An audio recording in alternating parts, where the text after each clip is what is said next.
Ethan Caldwell was not supposed to be home that afternoon. For 10 years, his life followed a rigid schedule. Boardroom meetings, late-night business calls, endless flights, and the silence of a mansion that felt more like a museum than a home. Every decision he made, every deal he closed, added to his fortune, his reputation, and his isolation. The city admired him, envied him, feared him. But no one knew how hollow the walls of his life really were. That day, however, everything shifted. A business deal that he had spent months preparing for fell apart unexpectedly.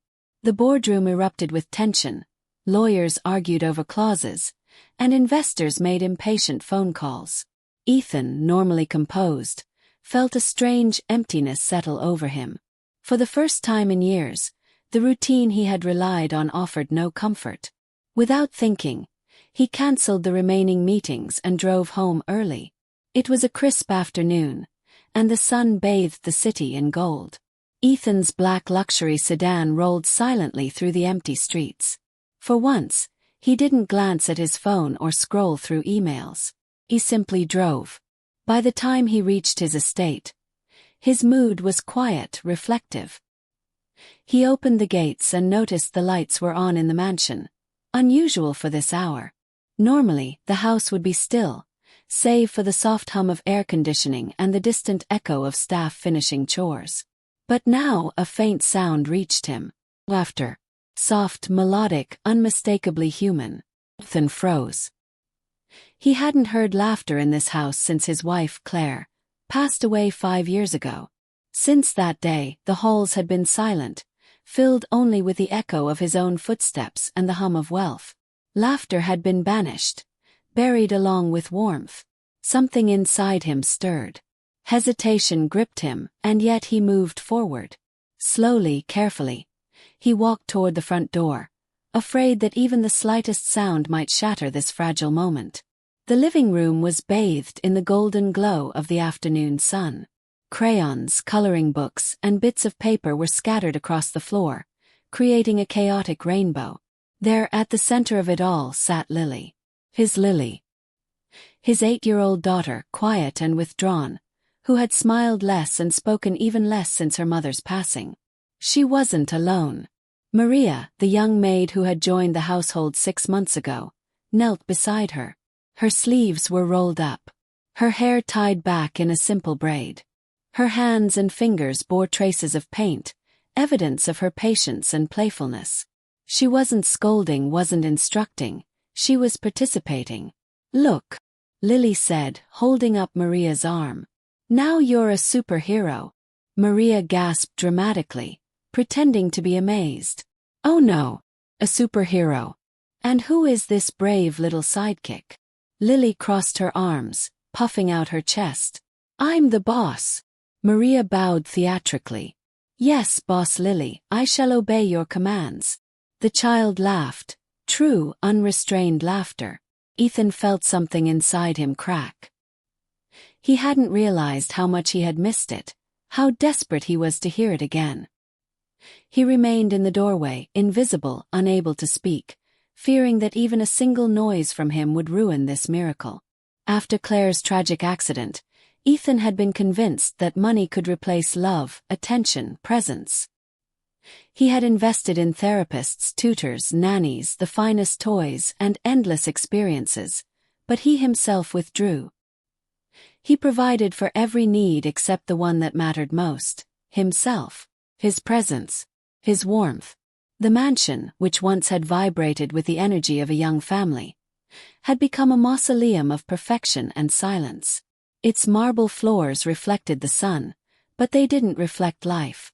Its walls were lined with expensive abstract art, but no personal photos. Its rooms were immaculate but empty. And then Maria arrived. Maria had no prior recommendation, no celebrity endorsement, nothing that marked her as extraordinary. She was quiet, observant, and kind. On her first day, she noticed the silence. The way Lily would sit at the table, tracing her finger along the edge of her plate, waiting for someone to notice her. The way the child would retreat whenever Ethan appeared, unsure how to bridge the distance between them. Maria didn't see her job as cleaning or organizing. She saw it as being present.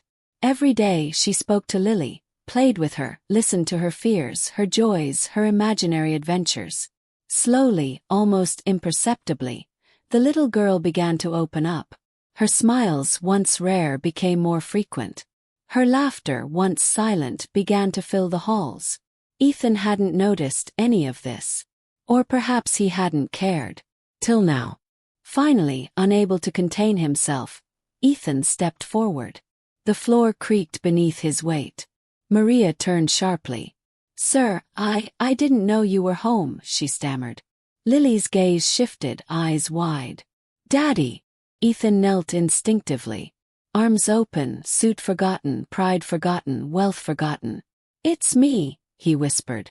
"Hi, baby." Lily hesitated, then ran into him, hugging him tightly. "I heard you laughing," he said softly. It sounded beautiful. Lily looked at him shyly, then at Maria.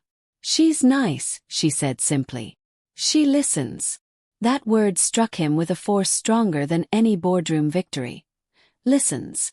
No one had ever truly listened to Lily. Not him, not anyone. Not since Claire had passed away. And yet here, quietly, Maria had done the impossible. She had seen the child he had failed to nurture. She had healed what he thought was broken beyond repair. Later that evening, Ethan invited Maria to sit with him in his study. He rarely allowed anyone into that private space. It was where he planned acquisitions, studied market trends, and calculated power. Not where he talked. Not where he felt. "I hope I didn't overstep," Maria said, eyes downcast. Lily reminded me of my younger brother. He lost his parents early. He needed someone to be present." "You didn't overstep," Ethan replied, his voice quiet. "You did what I couldn't." Maria looked up surprised. You think so?" Ethan nodded. "Children don't need perfection. They need presence. And for years I failed at that. But you gave her what I couldn't." "Thank you." Maria smiled softly, a glimmer of pride and humility. "It wasn't me, sir. It was just love. And attention. Simple things, really." Ethan leaned back, feeling the weight in his chest lift slightly. For the first time in years, he didn't feel the constant pull of work, the constant pressure of expectation. He felt human. From that day forward, Ethan began to come home early, intentionally. First awkwardly. He didn't know how to interact with Lily, who had learned to live without him. He felt like an intruder in her small world. But Maria's guidance, quiet and patient, helped him. He joined in tea parties. He listened to Lily's stories, even when they made little sense. He learned her favorite color had changed, that she loved drawing stars, that she sometimes talked to her mother in whispers before bed. Slowly the mansion transformed. The cold marble floors reflected laughter. Family photos began to replace abstract art. The once sterile halls now smelled of crayons, cookies, and warmth. Ethan was changing too. He laughed when he stumbled over toys. He smiled when Lily showed him her drawings. He learned that success wasn't measured in contracts signed or deals closed, but in moments shared, in love given and received. Weeks later, Ethan returned home early once more. This time, the sound that greeted him was piano music. Lily sat at the grand piano, hands flying over the keys with concentration. She had refused to play since her mother's passing. Maria stood nearby, clapping softly, encouraging her. Ethan leaned against the doorway, emotion tightening his throat. The music transported him. Claire used to play that very piano. And now, through Lily, her presence returned to the home. Tears filled his eyes. This was wealth beyond any calculation, power beyond any acquisition. This was family. This was love. Months passed. Ethan cut down on work. He attended school plays, recitals, even simple evening walks with Lily. The mansion, once silent, echoed with laughter. The walls, once cold and distant, now bore the warmth of memories being created. Maria continued to guide, to nurture, to love, quietly without expectation. One evening, as Ethan watched Lily fall asleep on the couch, her small head resting against his arm, he whispered, "I promise I'll never miss this again." Maria, quietly placing a blanket over her, smiled. "You're doing great, sir." "I'm trying," Ethan admitted softly. And for the first time he felt that trying was enough. Ethan's life had changed. His definition of wealth had evolved.